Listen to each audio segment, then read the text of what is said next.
would like to go over for the definition of metaphor. A metaphor is a figure of speech that directly refers to one thing by mentioning another. It may provide clarity, identify hidden similarities between two different ideas.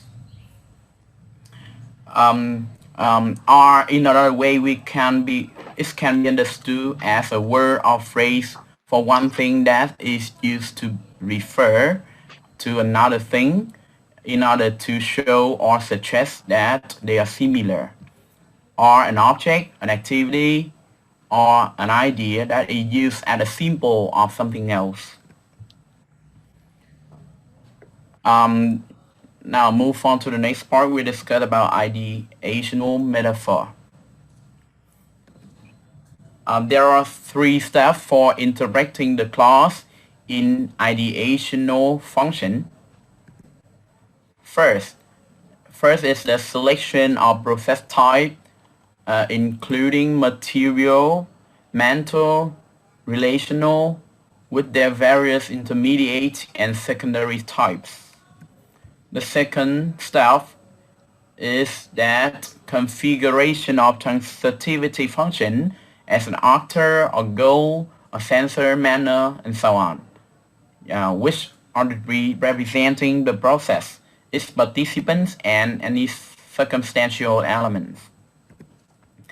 And the third part is sequence of group phrase classes, including verbal group, nominal group, adverbial group, prepositional phrase, and their various subclasses, as we discussed in the last period.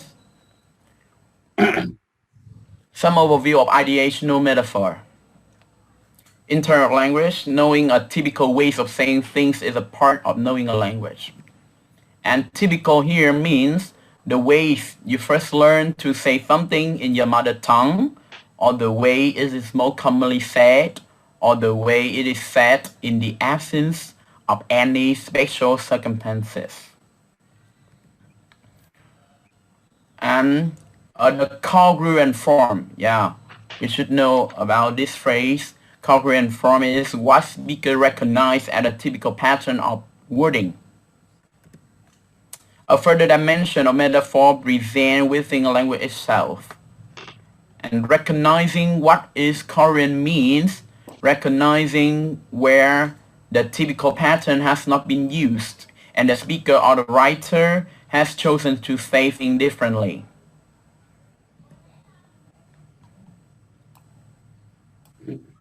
We have a look at the metaphors of transitivity. I will give you an example. For example, we have the sentence that Mary saw something wonderful. And according to transitivity, we have Mary is treated as a sensor, saw is treated as mental process, and the last part is as phenomenon. And by the other way of metaphoric form, we have the different clause, such as Mary came upon a wonderful sight. So in this way, Mary is treated as an actor. Came upon is treated as a material process, and a wonderful sight is a goal. In another way, it can be said like a wonderful sight met Mary's eyes. And in this case, a wonderful sight is treated as an actor. Math is a material process. Mary's eyes as a goal. Okay. So in metaphor, we can say the sentence or a clause by many different ways. Yes. Another example we have, they arrived at the summit on the 5th day. In this case, they is an actor. Arrived, material process. And at the summit and on the 5th day is at the circumstance. In another way, we have the fifth day saw them at a summit. And in this case, the fifth day is that a participant play a role as sensor. Saw is a mental process. Them phenomenon. And at the summit is circumstance. Yeah, so it changes in function of transitivity. Yeah, to make it clearer, now we should have a look at the comparison between congruent and metaphorical wording by these examples. Yeah, we have two modes of congruent and metaphorical. The first example we have, in the evening, the guest ate ice cream and then swam gently. So we can see at the analysis table, yeah, the function in the evening is treated as circumstance. The guest is an actor, ate material process, ice cream participant goal. And the other clause, in this sentence we have then is circumstance, swam material process, gently circumstance. Yeah. In phrase we have preposition phrase in the evening, nominal group, the guest, ate is as a verbal group, ice cream, nominal group, then adverbial group, swam verbal group, and gently is as a adverbial group. In metaphorical mode, this clause can be said that the guest shipper of ice cream was followed by a gentle swim. So it's changed in a function of transitivity, as you can see in the box. The guest shipper of ice cream is treated as a nominal group. Yeah, with the guest is deictic, shipper is a head, and ice cream the modifier. Word followed by is a verbal group. Yeah, relational process. A general swim is treated as a nominal group, which including head is swim. Modifier epithet is channel. Yeah, and A is an article. Yeah. Yeah, to know more detail about ideational metaphor. Yeah. Let's move on to the next part with. I'd like to move on to present the second part, the representation of metaphorical forms. As we know that in principle, we can treat metaphorical expressions in two ways. The first one is taking them at their face value, and the second one is interpreting them in their congruent form. Okay, now please have a look at the two examples. The first one is what the writer or the speaker say. The fifth day saw them at the summit. We can see that here the fifth day is a censor. Now let's move on to the congruent form. They arrived at the summit on the fifth day. And the second example is how we reword it into a congruent form. As we know that neither of these two is satisfactory because the first sentence is not an ordinary mental process like I saw them, because the fifth day is not conscious. And the second example is not what the speaker or the writer say, it's just how we rewrite it. We can see here that a metaphorical form is a little bit more complex than the congruent one, okay? Now let's move on to another example. We can combine the two into a table. The technique here is that we try to match the elements vertically as close as possible for three reasons. The first one is to bring out contrast in grammatical function. Here, on the fifth day is a circumstance. However, the fifth day here is a censor. The second reason is to show where the lexical metaphor is. For example, the word soar only appear here, so it may be a lexical metaphor because it does not appear in congruent form. And the third reason is that it suggests reasons for the choice of metaphorical form. Metaphorical mode, the fifth day here, becomes an unmarked theme. As we can see here is that there is no clear line between congruent and incongruent sentences. Now please have a look at some other expressions. The first one, have a bath, do a dance, or make a mistake. The verb simply expresses the fact that some progress takes place and carries the verbal of tense or polarity. The process is coded as a nominal group, coding its range, as we have here a bath, a dance, and a mistake. This expression is incongruent, of course. Okay, some other examples would be, her eyes are brown. It is congruent.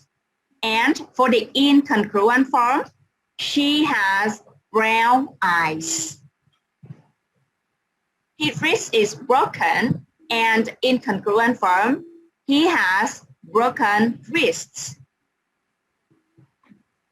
Now let's take a closer look at the example, her eyes are brown.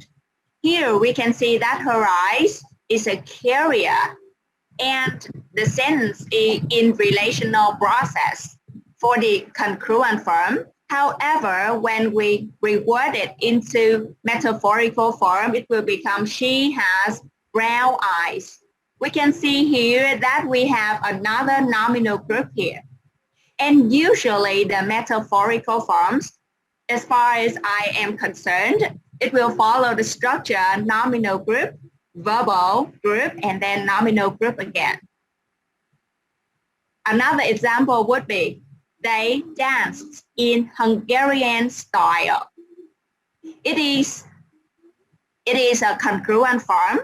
When it becomes the metaphorical form, we will have the word did. Did here is like a lexical metaphor, okay, because it doesn't appear in the first sentence. And also it follows the track nominal group, verbal group, and then nominal group again.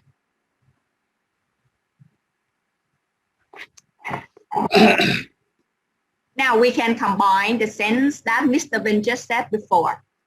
The guests ate in the evening ice cream and then gently swam. And when it becomes the metaphorical form, we will have a longer nominal group. The guest super of ice cream. And here the super becomes the head, and we have the identified here. And the process, the material process will become the relational process. And again, it follows the structure nominal group, verbal group, and nominal group again. We can see here that in the first sentence, we have two verbs, ate and swam. However, when we transform it into the metaphorical form, there's only one verb. And it seems easier for us to understand, although it is a little bit more complex than the first one. Okay, let's move on to some other example. For the congruent form, we have the sentence. Unfortunately, I haven't experienced as much as you. Here we have a shorter sentence. I haven't had the benefits of your experience. It follows the structure again, nominal group, verbal group, and then nominal group again. Usually in the metaphorical form, the nominal group is longer than the congruent form, and it is it is easier to understand. Okay, let's look at the second example.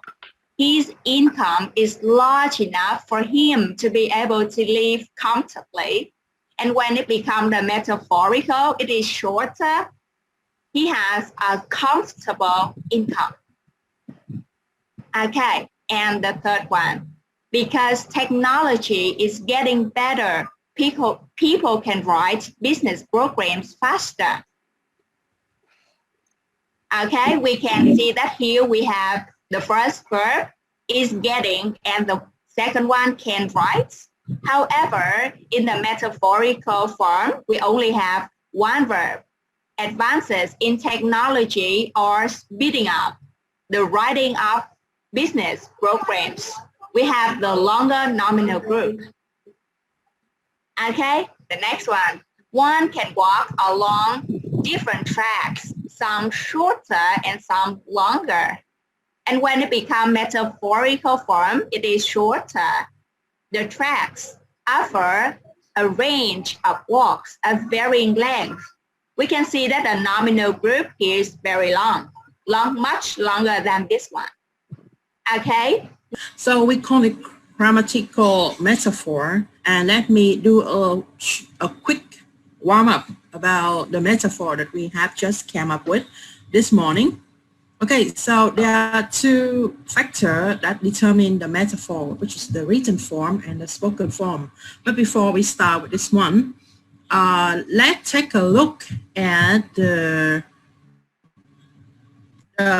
two guys that metaphor can happen. Okay, so as you can see on my slide, there are two types of metaphor, the lexical one and the grammatical phenomenon. So for lexical mechanism, this is the feature that belongs to the lexics or vocabulary of a language. For example, you will have the literal meaning and the configurative meaning in lexical metaphor, but in grammatical metaphor, we will have a special resource of the grammar of a language. So, lexical metaphor, this is the example of lexical metaphor. And you can see, example, observe the jasmine lightness of the moon. So, this is from the flower jasmine to the moon. Or, in example number 6, a face of a watch. We used a part of a human body to a part of a watch. This is lexical meaning. This is lexical metaphor, which means that we have something related to the meaning from another form to the other. We can see at the first, we have the picture that's showing you are nothing but how dog crying all the time. So crying is the crying and is have the related meaning to the howling dog, but it is imply the other thing. Next, grammatical metaphor. So here's the two example. As Mr. Vinh and Ms. Ngọc already show you the structure, transitivity. So here I will just focus on the meaning. Okay, so here I have John wrote a letter to his sister. Congruent meaning, and John writing up a letter to his sister surprised me. It's a grammatical metaphor. So there's a changing in form between the clause John wrote a letter to his sister to a noun phrase John's writing up a letter to his sister. Next, we have, in this case, grammatical metaphor involves a type of metaphoric movement from a process of a clause as a default encoding of a process to a noun phrase. So you can see here, a clause become a phrase. We have noun phrase here, nominal groups here. And there are two aspects to consider if this is a grammatical metaphor or not. First, there have to be the metaphorical movement that transitions from a clause to a phrase. And next is the variations between grammatical form. Okay. And here, as you can see in the figure in our book, we have like the guest ate in the evening ice cream, and Chinese swam. Metaphorical movement from a clause, the guest ate in the evening ice cream, to swim. So we have from a clause to a noun phrase must follow by a gentle swim. So we have the transitions, variations of form from the verbal form to the nominal form, to a noun phrase. Okay. Or we have the example that we have that they dance in Hungarian style to they did a Hungarian dance. So we can see that there is a grammatical movement from a verb phrase to a noun phrase. Okay, and I think that you should keep in mind this part because it will explain for the nominations later when I mention in my part. Okay, now the factor that determine metaphors is the written form, as we all learn in language, that our language will be described or will be said in both form, the written form and the spoken form and other non-verbal form. But in this part, we just focus on written form and spoken form. So what is the difference between the written form and the spoken form? According to Holiday, in written form, the grammatical metaphor it has the lexical dense, which means that we will have the density of word more than the clause that we have. While in the spoken form, it means grammatical intricacies. For example, if you can see here, there is two examples to express one idea. Okay, now in Reaching River Valley, the early engineer built many notable masonry viaducts of numerous arches. And the next, in the early days when engineer had to make a bridge across a valley, and the valley had a river flowing through it, they often built viaducts wide, which were constructed of masonry and had numerous arches in them. And many of these viaducts became notable. So, who can tell me which is the lexical, which is written form of this idea, a metaphor of this idea? Let me see. Yui, please. Can you help me? As I mentioned, the second in one, form, the second the second one is written form. Written form. Okay, the so the first spoken. one is Spoken. different. Is there any different answer? I'm sorry if I call Queen, please. Can you help me? According to my definitions, grammatical metaphor in written form means lexical dance, while in spoken form it grammatically in. So which one is written form of metaphor? Well, I think that the first one is the written one because the lexical is more complex, but the second one is spoken. Yeah.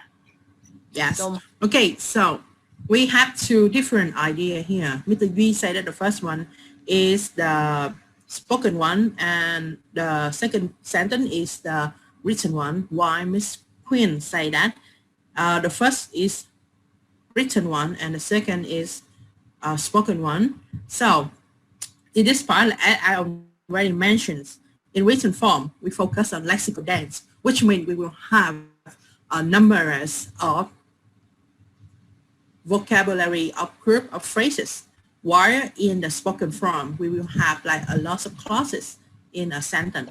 So Miss Queen answer will be correct. That in the first example, it's the written form of grammatical metaphor.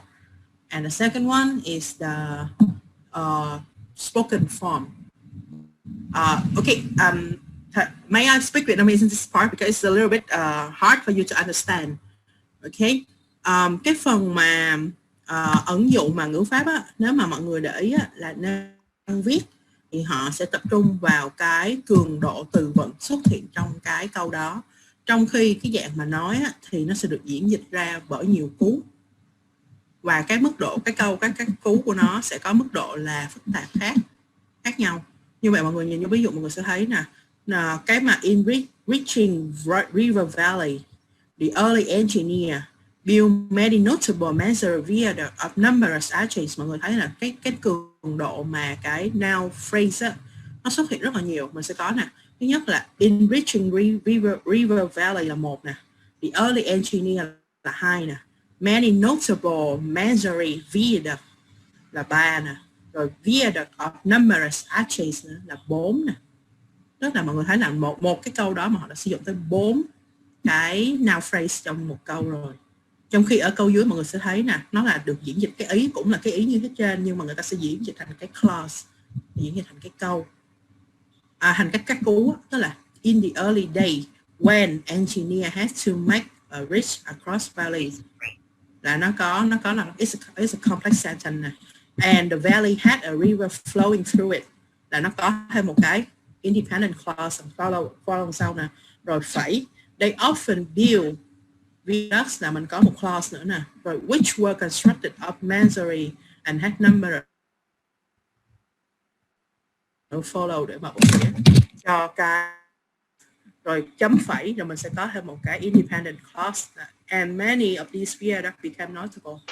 Cái spoken form á, nó sẽ liên quan tới cái cú nhiều hơn, tức là nó sẽ diễn dịch ra thành nhiều cú, trong khi cái dạng viết á, thì nó sẽ được diễn dịch thành các cụm danh từ đó. Okay, and next we will talk about the adaptation metaphor. Okay, so Vinh already mentioned this already. Ngọc already mentioned this already. So in my part, I will show you two types of ideational metaphor. We have two types, the experimental and the logical. So for experimental, that we making is a way of meaning making where process is realized by a noun and quantity is realized by an adjective in lexical grammar. Okay, so you can see it makes sense that we mentioned a lot of noun phrase earlier, a lot of transitions between the clause into a noun phrase, because in experimental ideational metaphor, we making meaning that the process is realized by a noun and the quantity of it will be realized by an adjective standing in front of it. Okay, that we make the ways that realizing the consequentials and temporal relation inside clauses, according to Martin. Okay, so in this part we will focus on the experiential more. Okay, so here I have some example. Can someone help me to? Okay, I will read it one. Okay, so because technology is getting better, people are able to write business programs faster. B, because technology is advancing, people are becoming able to write business programs faster. Advances in technologies are enabling people to write business programs faster. Advances in technologies are making the writing of business programs faster. And advances in technologies are speeding up the writing of business program. Okay, so which sentence, in your opinion, that we have the ideation metaphor, the experimental metaphor here? Which sentence? in your opinion? Can I call someone? Can someone help me?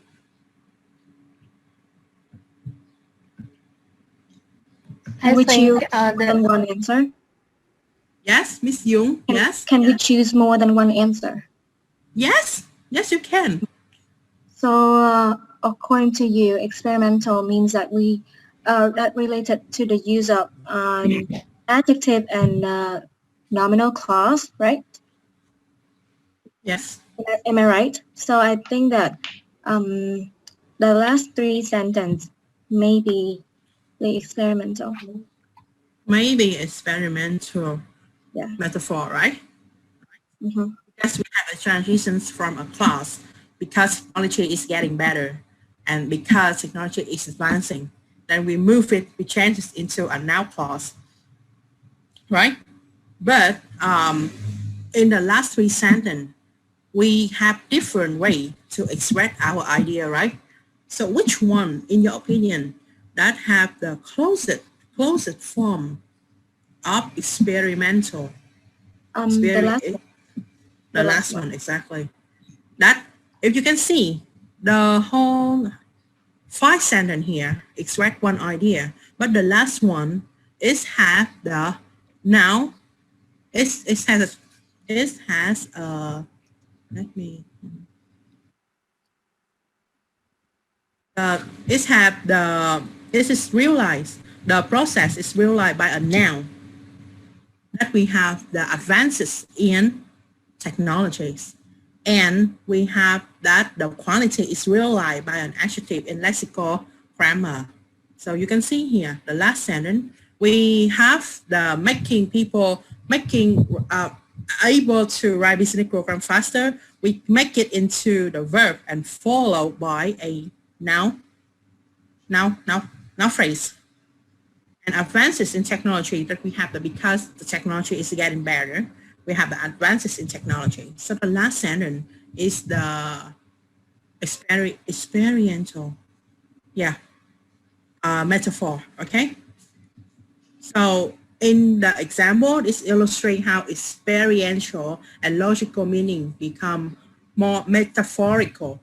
The process in the first sentence, getting better in writing, become nouns in the last sentence. And in the other word, we can say that experiential meanings are packed in nominal groups, such as advances in technologies and the writing of business program. And also the logical meaning, which is realized by the conjunction because it realized in the verbal group speeding up. So my example to show you what is experiential and logical in ideation metaphor is that in experiential, we will have the transitions to a noun phrase.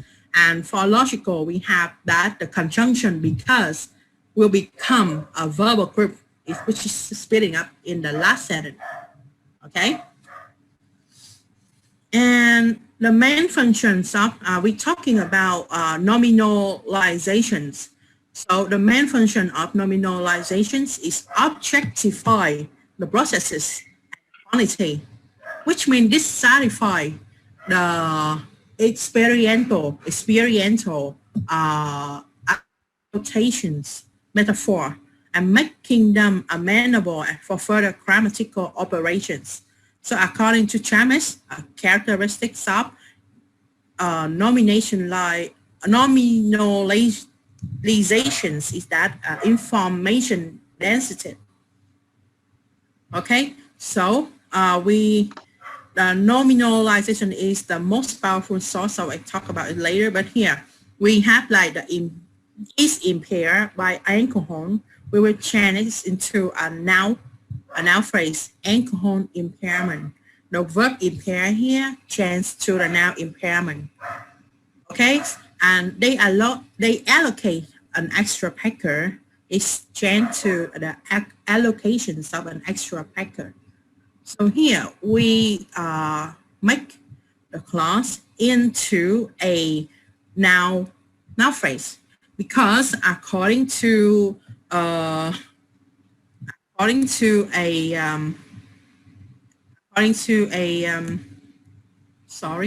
according to a research that I read, that according to Chamsis, he also stated in his research that the noun phrase have more stable meaning, while the verb forms is have the transitivity, which means temporary meaning. And we can find this way of writing a lot in academic writing. I think that can I speak in Vietnamese because this part is a little bit hard. Thật ra cái chức năng chính của cái nominalizations là để gọi là vật thể hóa một cái quá trình và cái chất lượng của nó bằng cách là biến từ một cái clause hoặc là từ một cái verb phrase nó sẽ được chuyển thành một cái noun phrase. Bởi vì theo lý thuyết mà My đọc thì một cái noun phrase sẽ được cho là nó mang tính ổn định lâu dài nhiều hơn là so với một cái verb phrase thì nó sẽ được mang tính gọi là tạm thời và nó có thể thay đổi. Và đó là lý do tại sao mà cái phần mà experiential Untitled Metaphor thì trong đó nó có nói là để mà làm cái đó thì nó sẽ nói là một cái quá trình nó được biến đổi thành một cái noun và nó sẽ được cái chất lượng của nó sẽ được nhận diện bởi cái tính từ đứng đằng trước nó, trong khi cái logical thì nó sẽ có sự chuyển đổi khác nữa. Thì cái phần này đó thì cho mình thấy được là tại sao mà nãy đầu giờ thầy có nói là tại sao mà trong các cái bài nghiên cứu hoặc là các bài mà viết về academic writing mọi người sẽ thấy là tại sao mà họ sẽ sử dụng một cái câu, họ có thể sử dụng rất là nhiều cái noun phrase. Thì cái này là theo ông Chamsis là cái một trong những cái đặc tính của cái nominalization là nó làm sao cô động thông tin nhất. Thì đây là một cái resources rất là gọi là powerful, bởi vì nó bằng cái này nè, thì cái nguyên một cái quá trình đó là nó được gọi là tương thích với lại một cái verb và những cái mà property, tức là những cái attribute, những cái manner đi đằng sau nó sẽ được chuyển đổi thành một cái noun. Và thay vì nó là một cái clause thì bây giờ nó trở thành là một cái vật ở trong một cái, đó là một cái thứ, một cái đối tượng trong một cái nhóm danh từ đó. Thì đó là tại sao mà mình có cái này. Thì cái này nó được gọi là Grammatical Metaphor. Rồi ra cái phần này theo My nha, mình nói là đọc tiếng Anh nó cũng khó, mà đọc tiếng Việt thì chắc là giải thích cho mọi người như vậy chắc mọi người sẽ hiểu là nãy giờ mình nói cái gì luôn á. Thì cơ bản giống như cái phần của My là nó sẽ nói cho mọi người thấy được là metaphor nó sẽ có là cả hai dạng của nó là về từ vựng và về ngữ pháp. Thì từ vựng thì giống như tiếng Việt của mình nó sẽ có nghĩa đen và nghĩa bóng. Còn về ngữ pháp thì như nãy Ngọc với lại Vinh có nói là nó là cái sự chuyển đổi. Nó có sự chuyển đổi từ một cái clause thành một cái noun phrase. Thì cái ideational nó là như vậy Rồi cái phần của My là mới giải thích cho mọi người là cái dạng của written form và spoken form. Thì nãy mọi người cũng thấy là written form thì họ sẽ viết với lượng cường độ từ vựng nhiều nhất có thể. Còn nếu mà dạng nói thì họ sẽ viết diễn giải ra thành nhiều cái cú và có chức năng đa dạng trong một một câu đó. Còn cái phần này thì nó sẽ nói cho mọi người biết là cái chủ yếu tập trung một cái phần là nominalization là cái gì. Cái phần này quan trọng là cái phần nominalization tức là thực thể hóa một cái quá trình và chất lượng của nó bằng cách là biến nó thành một cái nhóm danh từ đó. Thì cái phần này là this is the end of my part, so thank you for listening.